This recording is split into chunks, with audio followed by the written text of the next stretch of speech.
Good. I'm happy to see such a nice turnout online as well.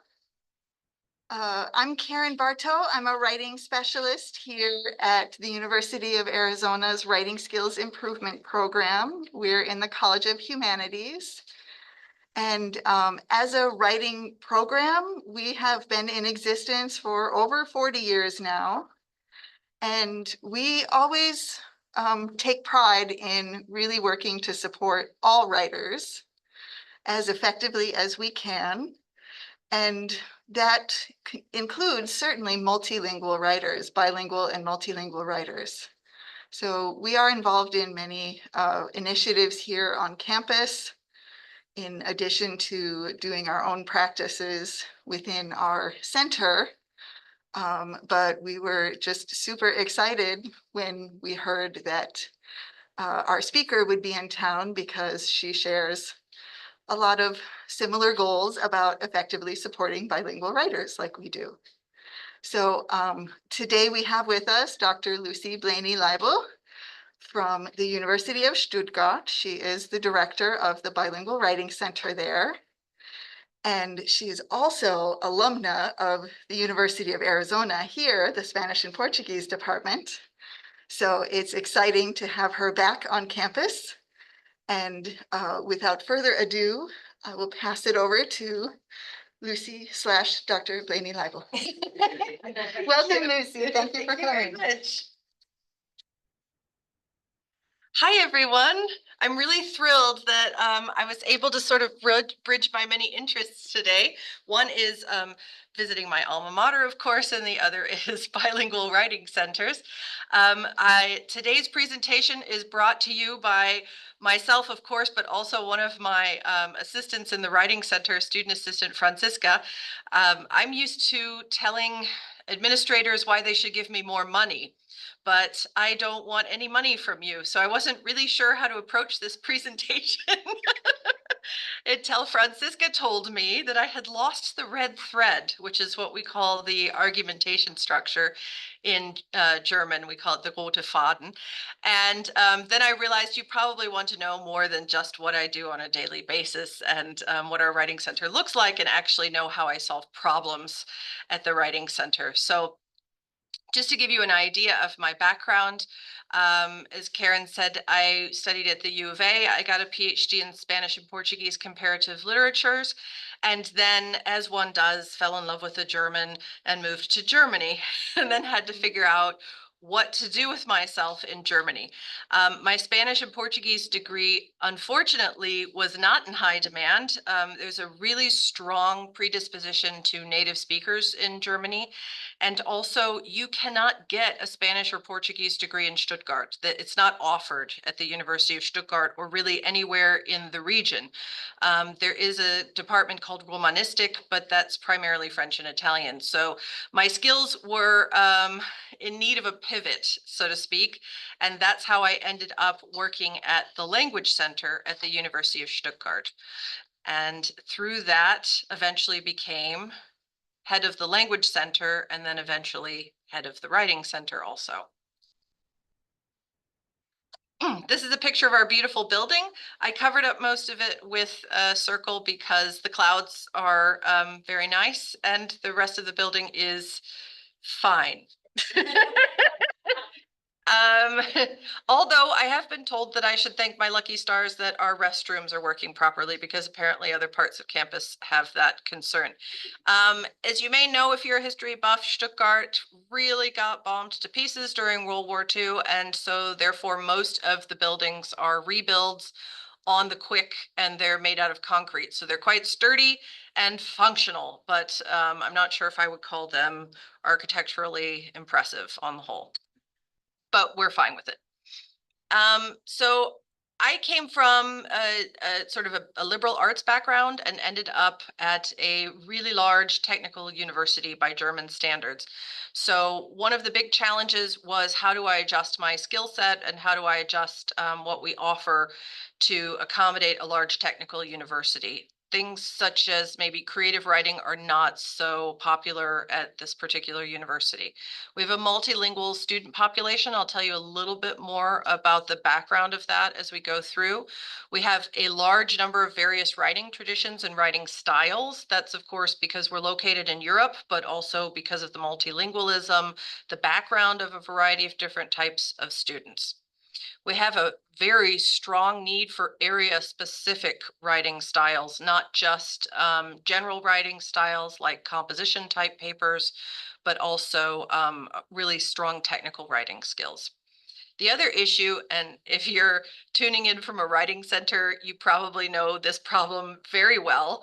Writing is not emphasized in the curriculum. So we have a problem in that we have quite a few students who have never been tasked with writing critically, never been tasked with writing the types of writing they need to do for assignments for their courses. And there's also no particular support that's built into the university structure for that type of support. There's a limited understanding of this sort of red thread, as I talked about before, and argumentation, the style of writing that you need for academic writing. I would say there's a very high level of skepticism. And I'll talk about that a little in the future, but because it's not explicitly integrated into the curriculum, a lot of people have to be convinced that they even need help with their writing. And so we do have, if you're at a writing center, of course, you're familiar with this too, we do have a lot of people who show up when it's too late and they would like a Band-Aid, and they don't need that. They need to start all over. And so that's also an issue, is that very often people don't come until it's too late.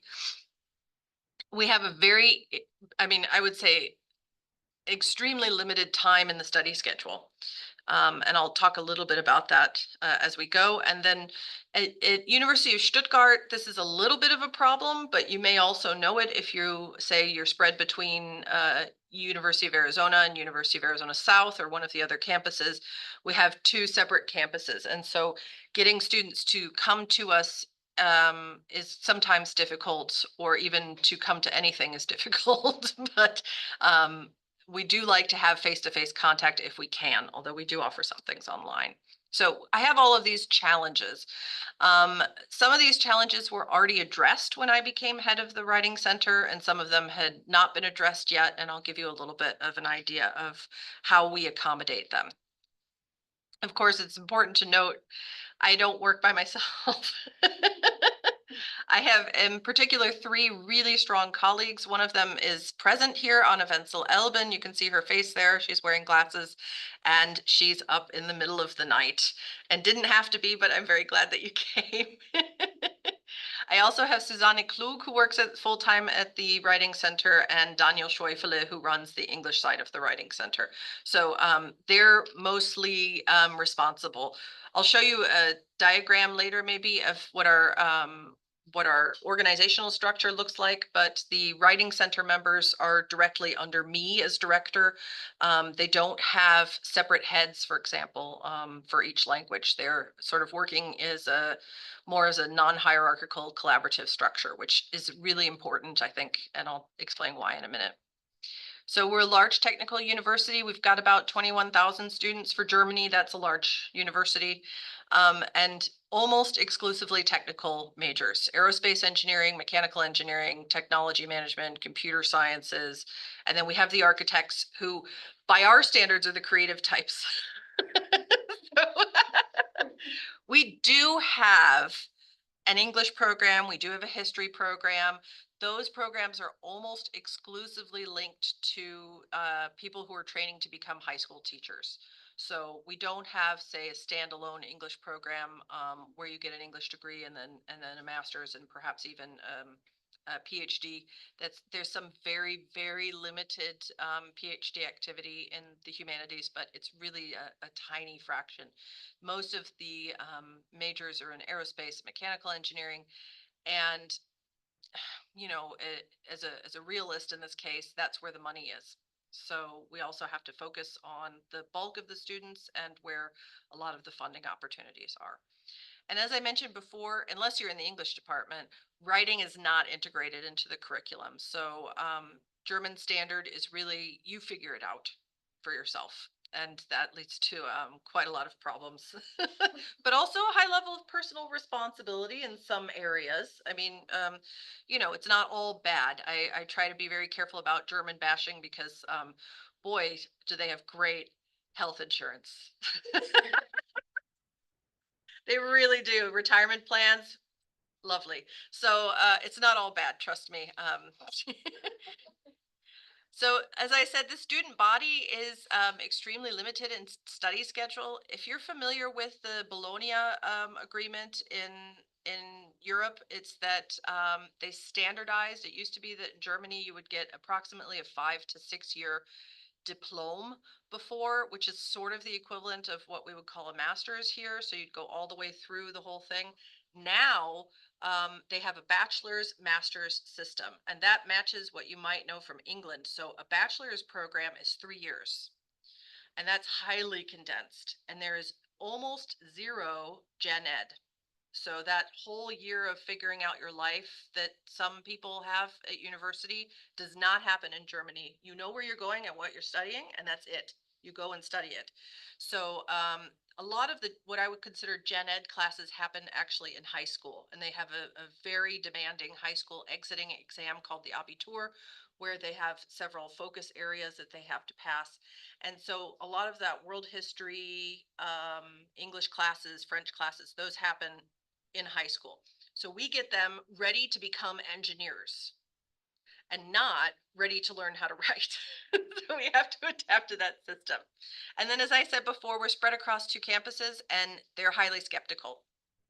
One of the main draws on their time is their labs that they have to complete. So we took a look at a mechanical engineering first year schedule a couple of years back, and they have 45 hours of mandatory lectures and labs per week.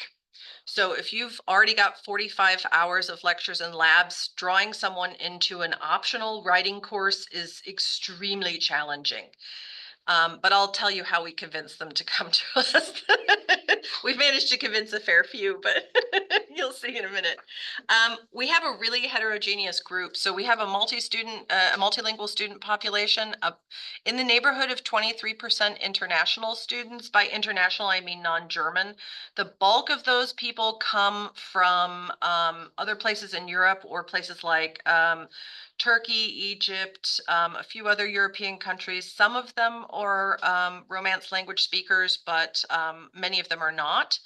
We also have a very large international English speaking master's program where the students can come in not speaking any German at all.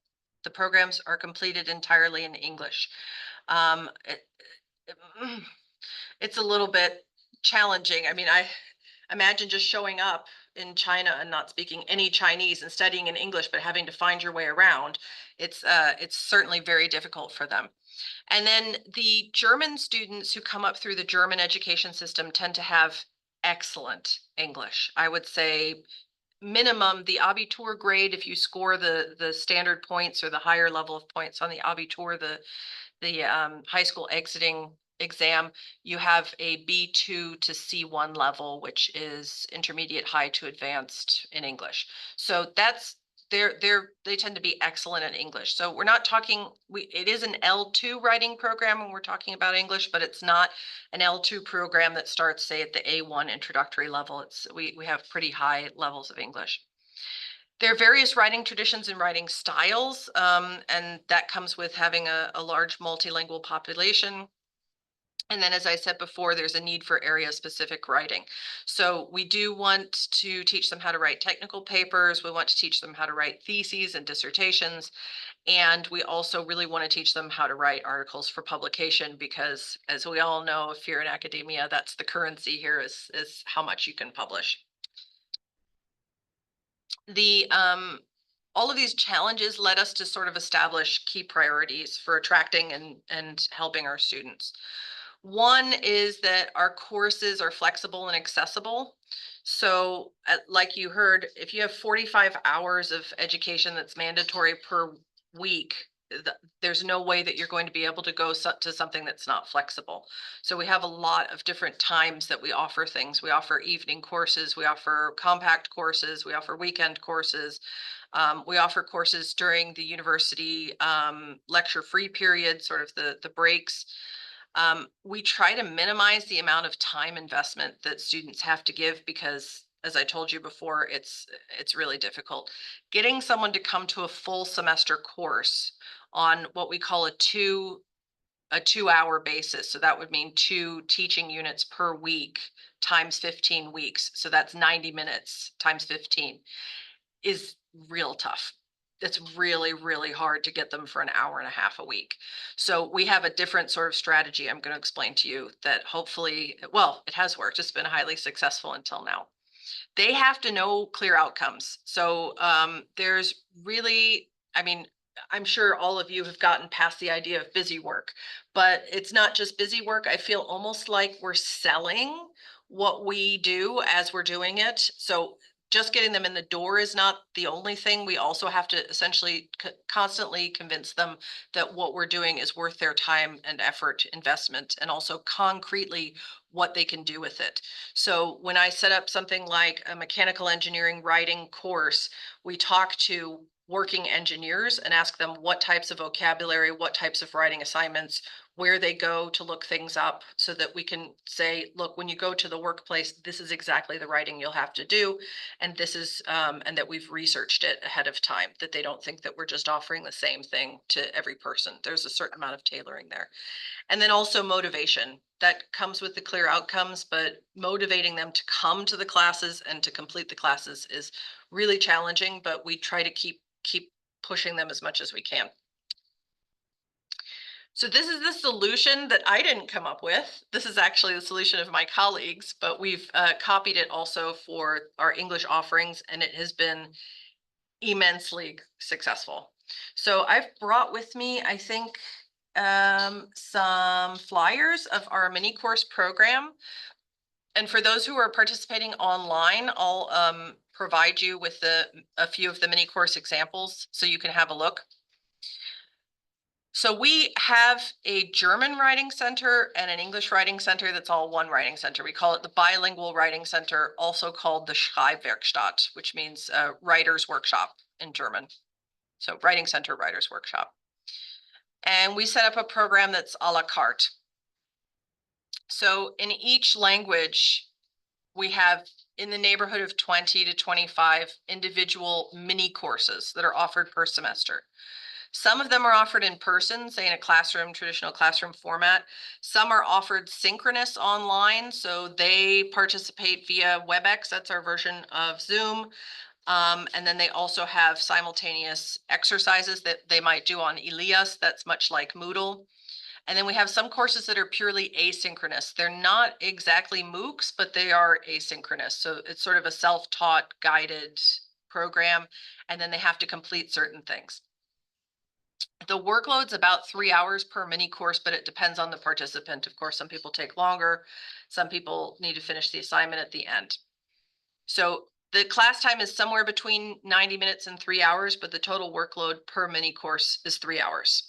And then there's additional online support materials. Sometimes there's tasks and assignments in addition to that.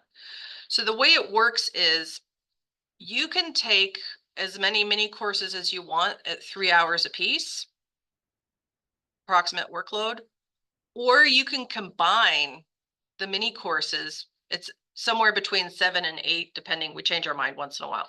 7 or 8 mini courses plus a portfolio, any 7 you want, plus a portfolio, and that gets you 3 HCTS credits in the university system. So they do have to do 2 elective courses in their whole university career, and we would like to have 1 of them. So for 3 ECTS credits, yeah. So that's how we manage to get the people. We have people that dip in because they say, I want 3 hours.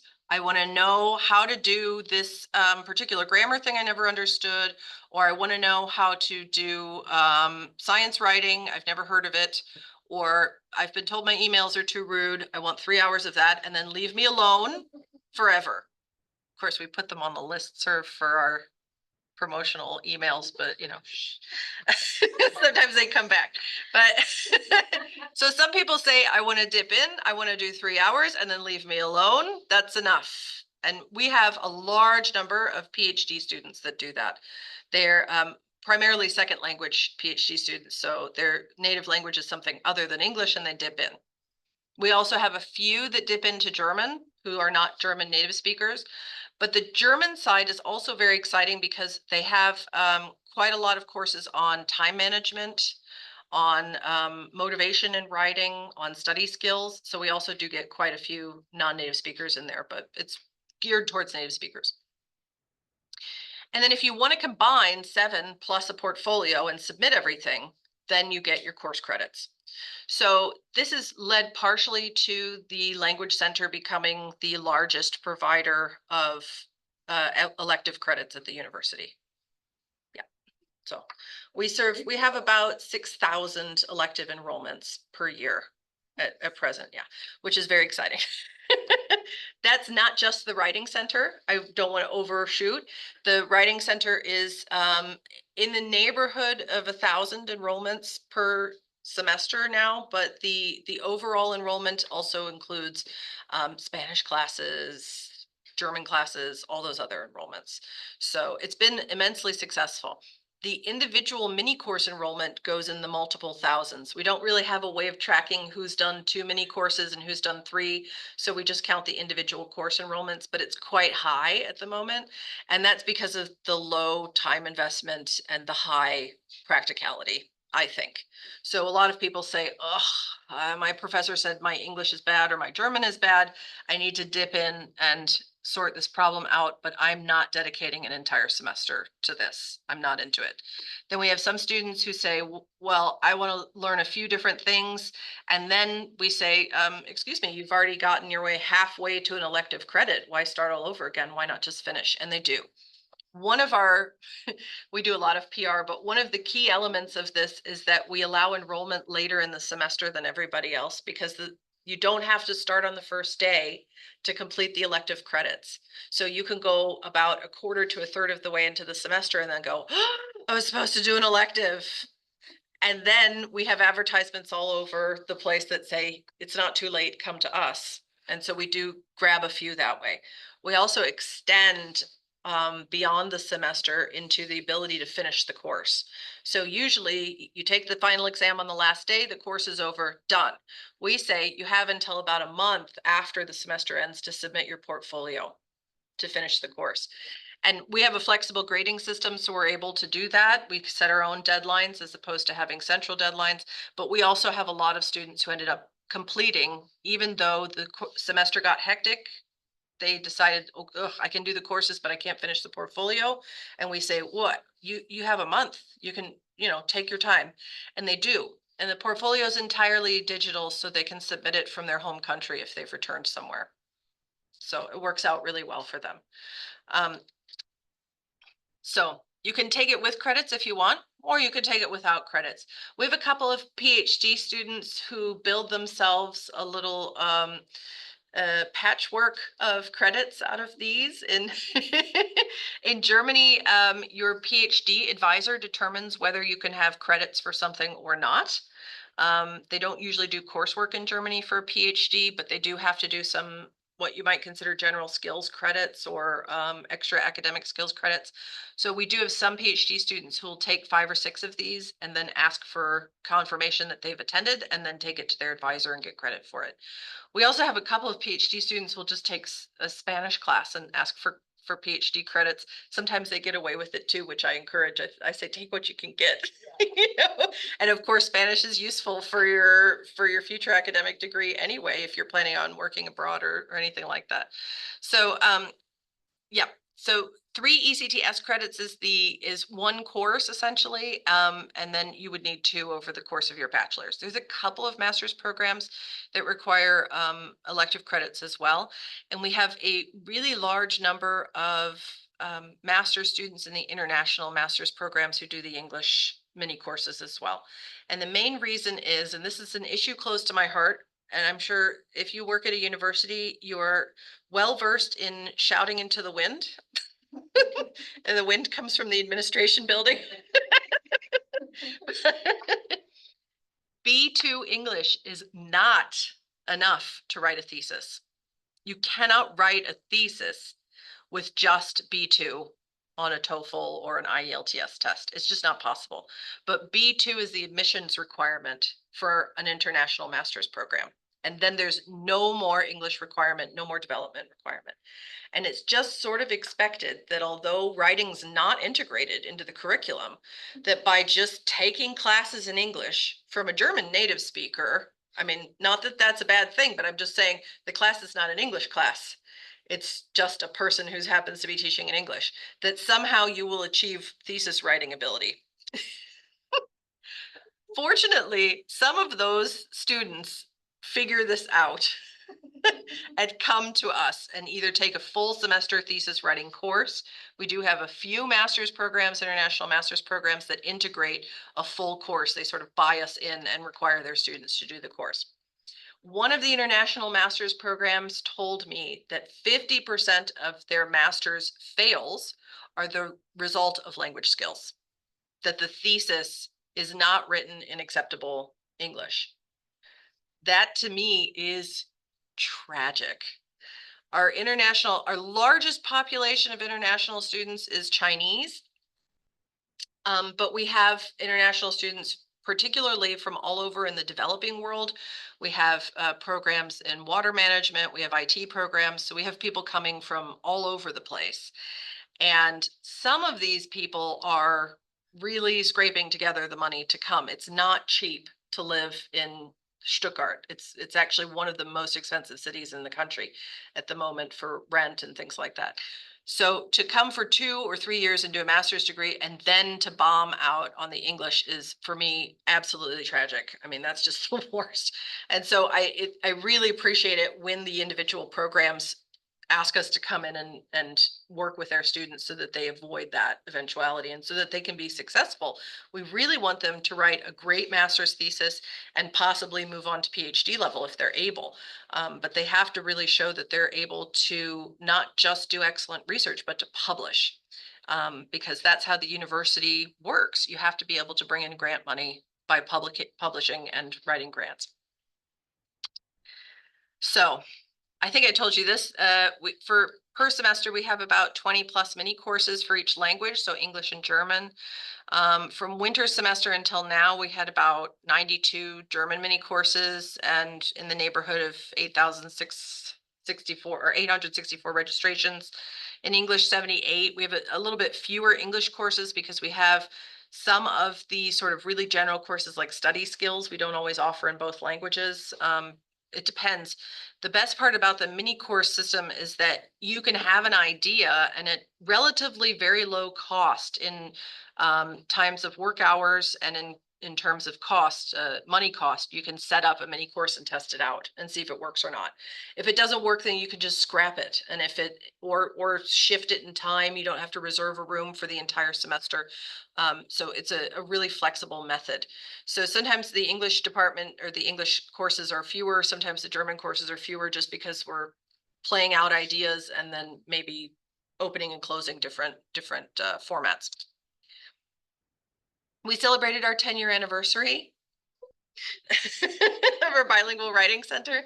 And we got the chancellor of the university at the time to attend. We were really excited that he came. And he said, we're very proud of what the writing center has become over the last 10 years, which have clearly shown that a writing center is not just a nice to have, but a must for any university that wants to keep up with the times. So that was really important that he said that because we're very often told that no one knew that we existed, despite our borderline harassing emails. um, or have you ever thought of advertising? Have you ever thought of hanging up posters? Have you ever thought of emailing everyone? And I go, oh, what an interesting idea. Let me write that down. Excuse me, I've been emailing exactly you for the last 5 years trying to get you to come. They're very often surprised that actually exists at the university. Many people are very surprised that everything that we offer is free, 100% free. So we are, because of the German tax system and because the university is a nonprofit, we're not allowed to charge for things. And if we do charge for things, we have to pay a really high tax rate. And we would have to hire a whole additional person to calculate and pay the taxes.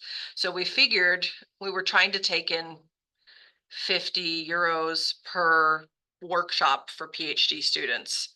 And the amount of trouble it was to send the bills out, to collect the money in, we do bank transfers in Germany. We don't do checks or credit cards. Well, we do occasionally, but mostly we do bank transfers. All of that, it took so much time out of our administrative workers that I almost felt like I was gonna have to hire an extra person just to do the taxes and the whole billing. So we decided not to anymore. We told the university administration, we want to continue offering this, but we cannot take in money. And shockingly, they were cool with it. So, yeah. I'm told they can't send money out of the country though, just FYI, so you might have to relocate. But yeah, we managed okay. That does mean, we can talk about this afterwards if people are interested, but the way that labor is organized in Germany is also different. What an adjunct is and how they function, what a full-time employee is and how they function. So, but we can talk about that. Our current trends and developments I'm pretty excited about because I mentioned one of we call them Heavies, they're student workers, one of our student workers, Francisca, who helped me find the red thread of this presentation, but we also have a couple of student workers who are doing major innovation in the area of AI and academic writing. I am really excited about the topic, and we have our sort of resident expert who happens to be here in the presentation. That's Anna Wenzel-Elben with her glasses on there, who's up in the middle of the night to watch this. But as Anna has said many times, and I think she'll still agree with this, we're too old and well, she didn't say old, but I'll say old. We're fully occupied with some of the things that we're already doing. We're fully employed. And AI is developing so quickly that by the time you read in, it's already something else. So I taught an AI course in spring and was expected to teach, I taught an AI course in fall. And by the time I was going to teach the same mini course again in the spring, everything had changed.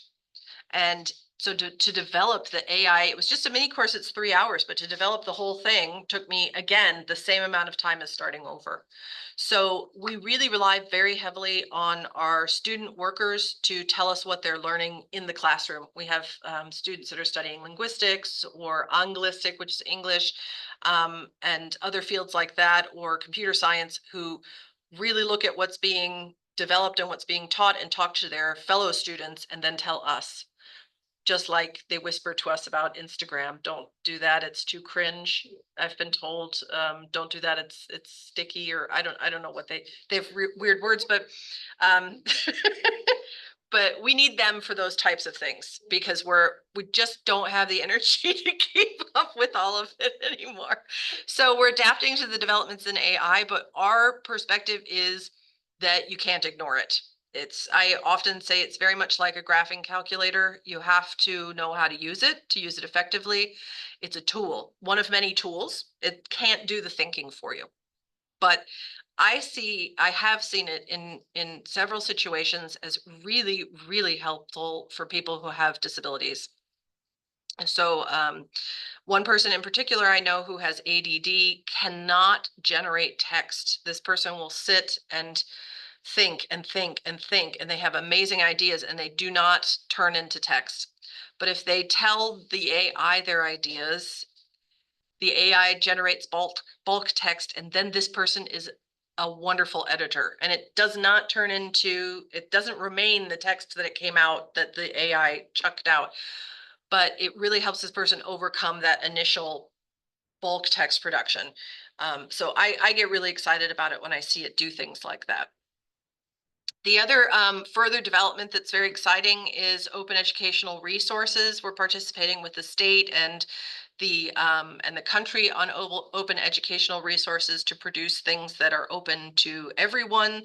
I think it's really important that we don't hoard our knowledge. We're really fortunate to have what I would consider a permanent writing center. There are loads of writing centers. I don't want you to get the wrong idea of Germany. There are loads of writing centers in Germany that are not permanent, that are on a project basis. And so those people are constantly applying for money, constantly trying to figure out if they're going to have a job next year. We are very fortunate that we are all on a permanent contract, which means our writing center will continue to exist. But that also means that other writing centers on a project basis don't necessarily have the resources to generate new open materials, educational materials. So we try to provide open educational resources to the extent that we're able. And then it's turning into an Anna party, but I want to tell Anna again, tell something about Anna again. She happens to be here very fortunately. Anna has pioneered for us a lot in the area of gender and diversity. So how to write in a gender sensitive manner. German is, I would say, a lot more like Spanish in terms of gender, and that it's almost impossible to fully avoid gender when writing. And so that Anna started a writing education that teaches you how to be gender inclusive or to avoid gendering as much as possible, and also diversity sensitivity. We have a lot of professors. We found this out during the last Excellence Initiative. That's a German huge resource research grant. We have a lot of professors who learned their English 40 or 50 years ago and whose diversity expressions aren't up to date. So we're working on those too. And then we want to do a few more needs assessments and surveys, see what the student population wants from us. But of course, we don't want to turn it into, a vending machine of offers, but a la carte is nice enough. These are two of our student employees, Mayte and Melissa. They just won a national prize for their AI writing course for students. So it was for students by students, sponsored by an instructor. And they did a several-day course in which they talked to students about how they can use AI in their individual writing, how they can make sure that they're using it appropriately, what is plagiarism, what is not plagiarism, what is allowed, what's not allowed, the ethics of it, and also how to use it effectively so that you're not just copying, but actually using your mind in the process. We want to make sure we focus on student needs in the future. We have been, we think, but the university is changing a lot. That's partially due to AI. It's partially due to culture and COVID. Just like in Arizona, the university system has changed as a result. We also have, particularly in Germany at the moment, we have a decreasing population. Some years more babies are born than others. And it happens to be right now that our student population is decreasing. Our largest major area is mechanical engineering too, and interest in mechanical engineering is decreasing at the moment. So the university is sort of scrambling to figure out how to do what they can do with it. So our mechanical engineering courses might not be so popular in the future, and we'll have to adapt to that as well. I've heard in some forums that the student population is getting lazier, and I don't know if I agree with that. I think that there is a certain reluctance to put in effort in some things. I think, just in a certain way. But at the same time, I think that the population of students has become extremely savvy. That previously they were okay with being put into a conveyor belt of education and just following the path, getting their degree and doing the career. And I think now the students want to know at every step, why? Why are you making me do this? What will it serve me? Not just because it's good for me, not just because it's my permanent record. I want to know what this course is for and what I will learn to do and how it will help me in my future career. And that is a different kind of customer than we've had previously. I think in the United States, you've had that wave already.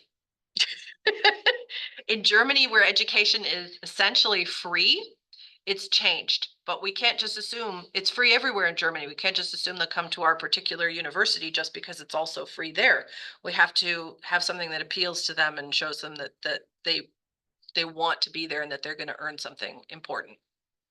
And then at present, we have two columns, essentially, I would call it two sides of the language center, writing center. We have the Schreibwerkstatt and the English side of it, the English writing center. And they're essentially in two columns. They work in tandem with each other, but they're not, in terms of language, not integrated yet. And so the next step is integration of the two languages or combination of the two languages. So multilingual courses that are in themselves multilingual, adapting to the different traditions. And the eventual plan is to not have an academic writing a la carte English, academic writing a la carte German, but to have them together because the didactics are similar.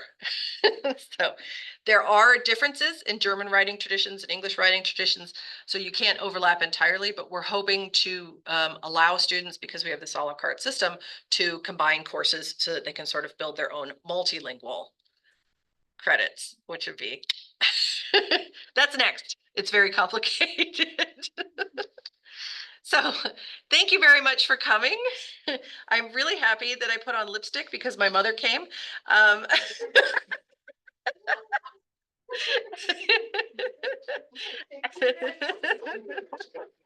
You. I'm very happy to answer any questions that any online or in presence people have. And I think Nadia is going to monitor the chat perhaps, or We had a question earlier on, actually. Yeah, maybe we can begin with that one and then we'll. Okay. Our audience. So that was when you were talking about how writing is embedded or not within your university. So the question was, is there no FYC courses or WAC or WID courses? I'm not sure if all the acronyms are the same. And that was from Don, professor writing tutor from Marymount College, Manhattan College. Here's we have the requirements for Gen Ed credits, sort of what you would call Gen Ed credits at U of A, or I don't know if they're still called that. Yeah, Okay. yeah. So but you have a very broad choice of what you take for Gen Ed credits. There's 6 different thematic categories that you can take them in, everything from interpersonal skills to technical skills. They just can't be in your major area. They could be anything. So some people take environmental activism. Some people take intercultural communication skills. Some people take speech writing. It could be anything. And it doesn't necessarily have to be in your non-native language. So the idea of the Gen Ed credit exists, and you do have to take essentially what I would say 2 courses, which is a total of 6 ECTS credits. ECTS credits is what we use in Europe. But like as in terms of a class that everybody at the university must take, no, there's nothing like that. I'm not sure if that answers the question or if I understood the acronyms incorrectly. So we have 2 more questions. One is from Paula, and then there will be another 2 from the chat. So Paula, would you like to unmute?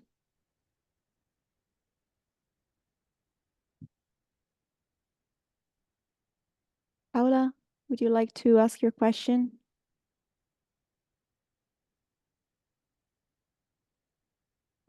So sorry, I accidentally raised my hand, but thank you Oh, so much. That's okay. Don't worry. I'll just read the next Hey, question. everyone. Thank you.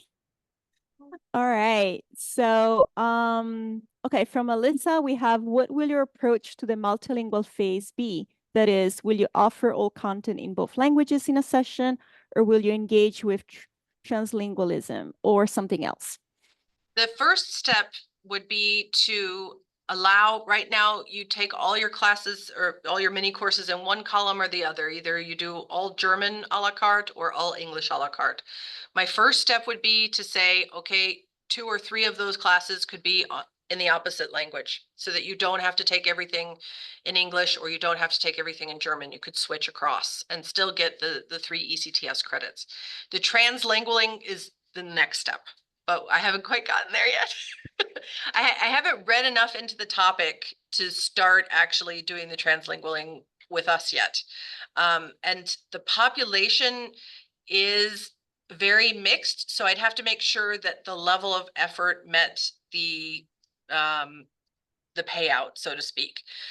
Because it's not like when you're in Arizona, you have a very large number of people who are English and Spanish speakers or have at least some heritage background in one language or the other. Whereas, although we have many mixed languages in Europe, most of our students are either Germans who have learned English as a second language or international students who speak very nearly zero German and speak English as their second language, and then some other language, which it comes from a huge variety of backgrounds. So we'd have to figure out how we would organize it with translingualing. We can talk about Yeah. Oh, great. Okay, good. Excellent. Karen's gonna give me the insight. So we have another question. Kyle asks, for the 7 and 8 plus portfolio to get an elective credit, does this transfer to other institutions if a student decides to change institution? Yes. That's excellent. Once you have the ECTS credits, that's the European Common Transfer System. It transfers to any place. Oh, we have a question here on site. Yeah, Yep. please go ahead. Is the competition that the two students did for the AI project they did, is that available online, like on YouTube or? Yeah, So we can find. I think so, yeah. I'll have to see if I can find it. If you follow us on Instagram. Oh, there you go. Can you repeat the question, Lucy? I think that the. Okay, the question in the audience was whether the competition the students participated in, whether that's online or not. Yeah. And that's the project. And it is. The project is online. I mean, background information about the project is online. It's the Foundation for Innovation in Higher Education Teaching. And it took place nationwide, online and in presence, but they received the prize in presence in Heilbronn, and they gave I believe the limit was 2 or 3 minutes presentation on the national stage with other students, and they won. And as part of that, they got consulting hours with an expert in enterprise and innovation, and it was really exciting, and we were all so proud of them. And it is available online. I believe it's in German, so I'm not sure how useful you'd find it, but I can see if I can find it. And we also have links on our Instagram. And what is this? No, just kidding. No, I'm going to tell you whether you want to know or not. Our Instagram is SZ as in zebra _ Uni, UNI, and then it should pop up as you look for it. I'll see if I can find it. Yeah. Feel free to follow us on Instagram. I'm looking for followers. If you sign up on the sheet. It is here, in the chat. We'll send it out after. Yeah. Oh, great. Yeah, it is also in the chat. Anna put it in the chat. So we also have another question from Erika. With multilingual students, have you noticed a difference culturally speaking in terms of their writing? For example, the length of the paragraphs, the indirectness or directness in the way they present ideas, and etc. Yes, certainly. There's a huge amount of variety. Because at a certain level, at the undergraduate level, for example, most of our students are German native speakers who've come up through the German high school system. So they have a particular leaning towards a German tradition of writing. Whereas the students, say, from Asia have a completely different predisposition of how they organize their writing. And so we do have to adapt to a really broad variety of different perspectives. And so we try to take into account, there's actually one article that I found extremely helpful was, or a couple of articles. I read personally a lot from Dirk Siepman, but also, let's see if I can find, here we go.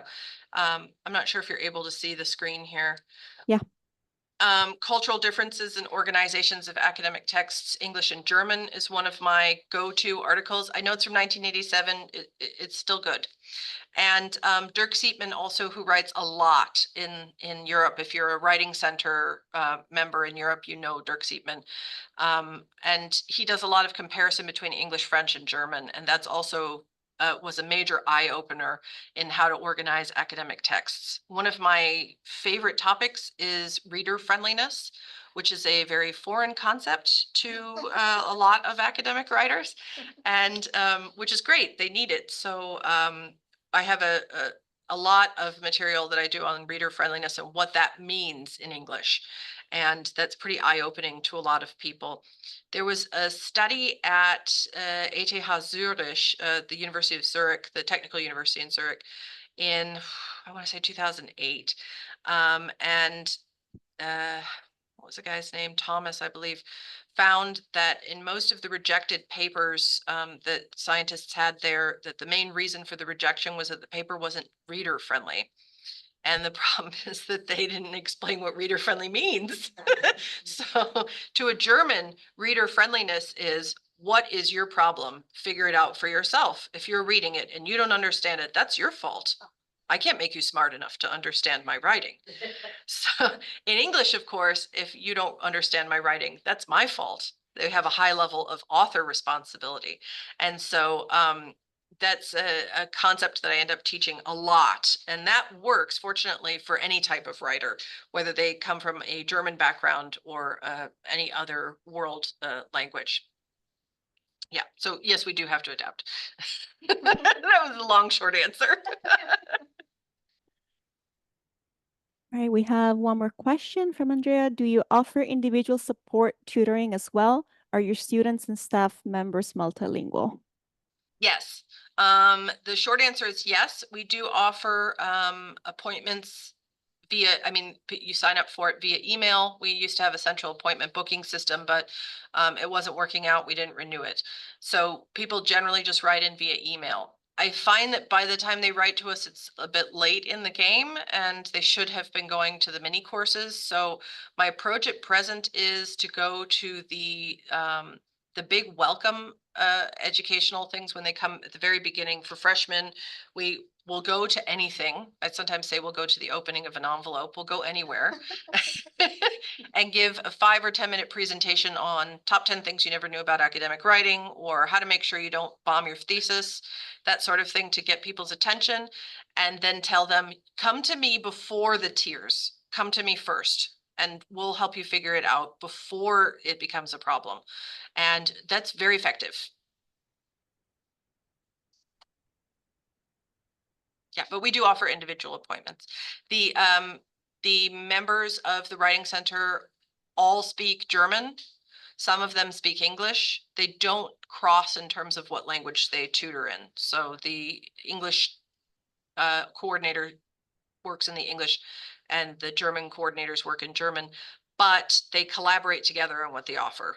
So yeah, it's not two separate entities, it's one entity. Yeah.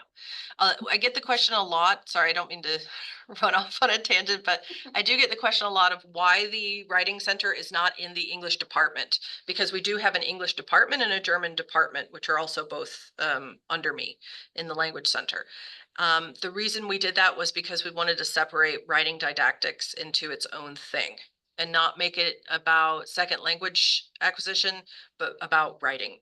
So that, in case you're interested, maybe causes friction occasionally, because those language departments also teach writing as part of their instruction, but it's not the type of writing that's taught in the Writing Center. It's slightly different, but we do have to clarify that point from time to time amongst ourselves. But I'm extremely fortunate in that we have a highly collaborative atmosphere at the moment, knock on wood.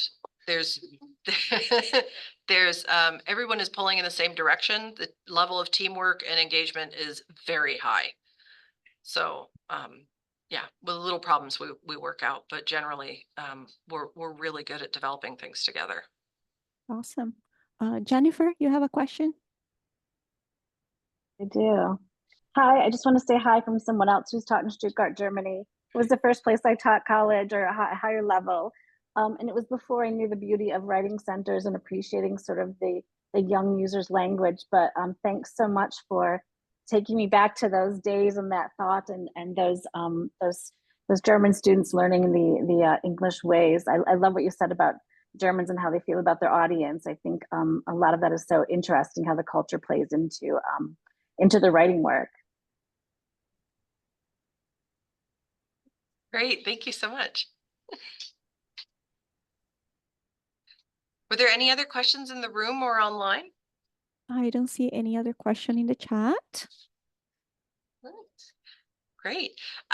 Well, I really thank everybody for their time, especially those who are tuning in from abroad. And we also had someone who drove in from Sonora today. So it's international in presence and online. And I really appreciate your time. And if anybody has any other really specific questions or questions that they pop up later, feel free to email me. I'm, of course, in the States for a couple more weeks.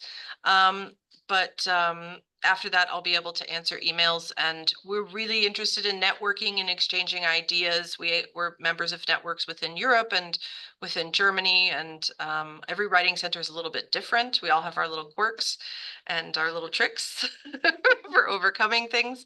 So just feel free to contact me. We have a couple more questions actually. Oh, So great. Dimasa asked, what do you anticipate about the future of the English writing instructors in the age of AI? That's a great question. I mean, at the Language Center, I have 22 employees at the moment, and we have about 70 adjuncts, and it ranges the gamut from everybody panic, the world is on fire, to, oh, okay, great. So I'm trying to reach something in the middle. I see AI as a tool, much like any other tool. If I hand you a hammer and you don't know how to use it and you trying to use it on a screw, it's not going to work out. And I'm the one who knows how to use the right tools in the right place. So I think it behooves us to become experts in this new tool, much like we became people who knew how to type on a typewriter, people who knew how to search the internet, how to detect plagiarism when it occurred on the internet. But I think that things are changing and that we have to keep up with the times. Does that mean that we should surrender and say, just write your paper on AI? I don't care anymore. No, I don't think that that's acceptable. But I do think that we need to teach people how to use these new tools responsibly. And so it is a big challenge for us as instructors and directors to make sure that we're up to date on what's what. The worst thing I think in this scenario for me personally would be to start running around chasing people, with a stick, making sure that they're not cheating. I hate doing that. Yeah. And because we really have a great advantage. All of our classes are entirely voluntary and entirely free. You have nothing to lose but your own time. And so most people in our classes don't cheat. Why? There's plenty of other courses that are easier, that require nothing from you, and you get these easy points. So most people who join our classes genuinely want to be there, want to learn something. Yeah. All right, well, I want to again give Lucy a round of applause. Thank you so much for coming. Thank you. I'm very happy for Thank everyone. you everyone for coming online. Yes. And any questions, anything, please email Lucy. You can email us, and we'll see you at the next one. Thank you. Bye, everybody. Bye.